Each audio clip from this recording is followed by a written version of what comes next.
Saturday Night Live has had a hectic year, tackling a growing list of Hollywood harassment stories as well as never-ending Trump coverage and weekly news.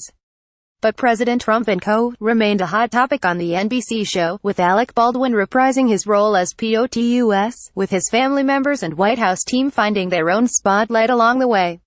Scarlett Johansson's complicit perfume ad for Ivanka Trump inspired Dictionary.com's Word of the Year. Alex Moffat's Eric Trump became a recurring childlike guest on Weekend Update, and Kate McKinnon's Jeff Sessions appeared often from underneath Trump's desk as a sneaky Southern member of the administration. Even some White House figures that have long been ousted from their posts were vital to the show this year, including Melissa McCarthy's Sean Spicer and Kate McKinnon's Kellyanne Conway, who continued to grace the show's sketches long after their departures. See some of the most memorable sketches featuring Trump and co. from 2017 below. Ivanka Trump's complicit perfume ad. Host Scarlett Johansson's faux ad for Ivanka Trump's perfume Complicit made such a mark on viewers that it inspired Dictionary.com's Word of the Year for 2017. In the SNL bit, Johansson walked through a lavish black tie affair as a voiceover introduced her. She's beautiful, she's powerful, she's complicit. The White House employee and first daughter looked in a mirror, with Alec Baldwin's Trump looking back at her. A feminist, an advocate, a champion for women, but, like, how the voiceover asked, concluding with the tagline, the fragrance for the woman who could stop all this but want. Season 42 finale. Trump team sings Hallelujah. Saturday Night Live brought together the cast members that make up President Donald Trump's cabinet for the Season 42 finale cold open this spring. Alec Baldwin's Trump, seated at a piano, kicked things off by singing the opening lines to Leonard Cohen's Hallelujah. Scarlett Johansson's Ivanka Trump, Kate McKinnon's Kellyanne Conway, Beck Benott's Mike Pence, Cecily Strong's Melania Trump, Aidy Bryant's Sarah Huckabee Sanders, Alex Moffat's Eric Trump, Mikey Day's Donald Trump Jr. and Grim Reaper Steve Bannon joined in and sang along around the piano. I'm not giving up because I didn't do anything wrong, but I can't speak for these people, Baldwin's Trump said at the close of the Alec Baldwin pulls double duty as Trump and Bill O'Reilly. Alec Baldwin pulled double duty on SNL's April 8 episode, starring as Bill O'Reilly in his very own The Spin Zone, interviewing himself in a split-screen appearance as President Donald Trump. In a nod to the TV host's resurfaced UAL harassment allegations, Baldwin's version of O'Reilly kicked off his Fox News show by addressing the scandal everyone's been talking about all week, the shocking allegations of abuse of power that have been leveled against the Obama administration. After trying to avoid this subject, he finally got to the allegations against him, and Baldwin's O'Reilly admitted he had also been in the news as women have come forward and accused me of offering them exciting opportunities here at Fox News. Oneve Man, President Trump, appeared on the show to defend him once again. Also played by Baldwin, Trump, a man unimpeachable on all female issues, told the host, I actually see a lot of myself in you, Bill. Baldwin's O'Reilly signed off by promoting his book, called Old School. It's about having great morals and values, and it couldn't have come at a better time. Weekend Update introduces the world to Eric Trump. Weekend Update host Colin Yost sat down with the Trump sons, Donald Jr. and Eric, in March to talk about the leadership at the Trump businesses after the elder Trump took office. Since then, Eric Trump Alex Moffat has become a regular staple on the show, with Donald Jr. Mikey Day bringing along his Cheerios, fidget spinners and kids-size backpack. In this episode, Eric Trump sat next to his brother, telling Yost about his golf car and his sun hat, whole mimicking his brother's hand movements and facial expressions. When he got hungry, Donald Jr. brought out some Cheerios for his brother, but Eric had some trouble with the Capri Sun. The brothers returned later this year to discuss Paul Manafort and WikiLeaks.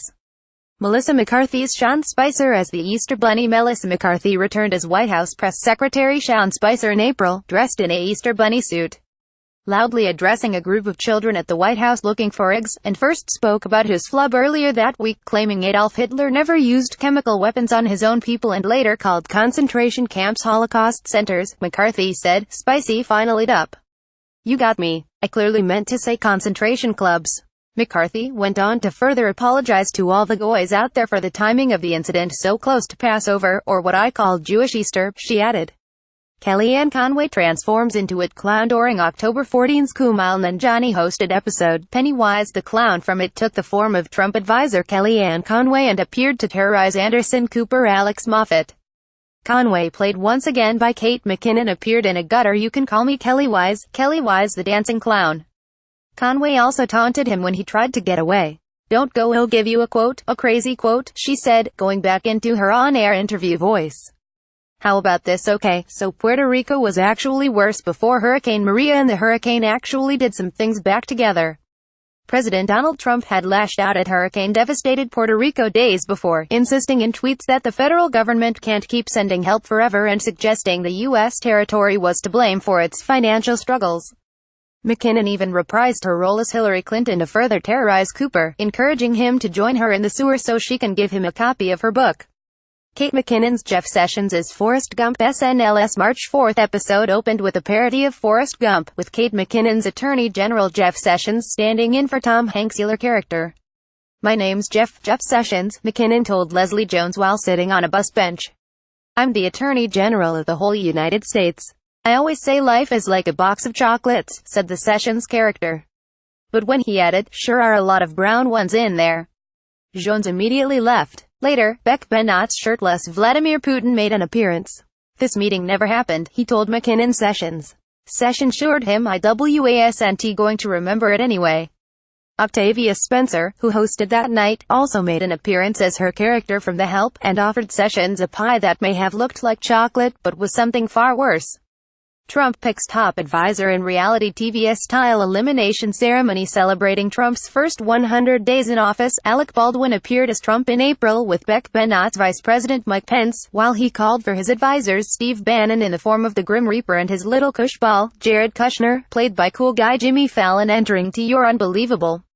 In a spoof of reality show elimination ceremonies like America's Next Top Model or Trump's former NBC show The Apprentice, Baldwin first acknowledged the drama in the House before kicking one of his advisors out of the Oval Office to join Kellyanne Conway in the basement. He then announced Kushner as the big winner by presenting a glamour shot of Fallon, while Bannon's skeletal form was taken back to Trump's thoughts on Harvey Weinstein. Alec Baldwin as President Trump started off the November 4 episode at Paul Manafort's Alex Moffat apartment for a memorable cold open that referenced timely investigations as well as new claims against film mogul Harvey Weinstein. "You're so sewed, it's a shame you're going to prison, because I was about to give you a huge tax break," Baldwin's Trump told the fake Manafort, referring to news that special counsel Robert Mueller's investigation into Russian interference in the 2016 election resulted in indictments for Trump's former campaign chairman.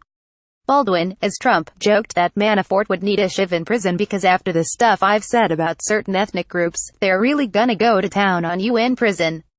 Trump insisted on showering with him to make sure you weren't wearing a wire.